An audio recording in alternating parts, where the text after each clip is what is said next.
எவ்வளவு நாளா கஷ்டப்பட்டு படிச்சுட்டு இருக்கீங்களா? ஒரு எக்ஸாம்ல கூட உங்களால சக்சீட் ஆக முடியலையா? அப்படின்னா அதுக்கு காரணம் இதுதாங்க.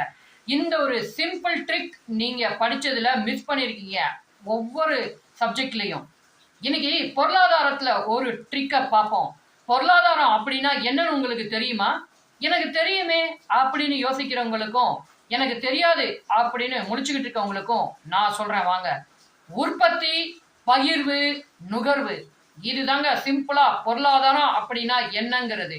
உற்பத்தினா நம்ம கிட்ட இருக்கக்கூடிய சில ரிசோர்ஸஸை வச்சு பெரிய உற்பத்தியை செய்யறது. உற்பத்தி செஞ்சா மட்டும் பத்தாதுங்க, அதை பகிர்ந்து கொடுக்கணும். அதாவது எல்லா இடத்துக்கும் கொண்டு போகணும். கொண்டு போயிட்டா போதுமா? யாராவது வாங்கணும்ல. நுகர்வு இருந்தா தானே அங்க பணம் செய்ய முடியும். அதனால நுகர்வும் இருக்கணும்.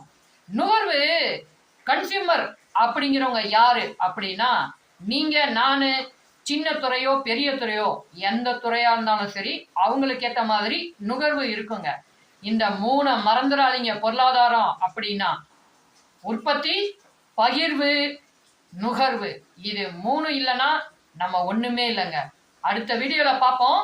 நிறைய காணொலிகள் உள்ள இருக்கு, எல்லாத்தையும் பார்த்து செம்மையா படிங்க. உங்களுக்கு டவுட்ஸ் இருந்தா கமெண்ட்ல சொல்லுங்க. ஷேர் பண்ணி லைக் பண்ணுங்க. பாய்.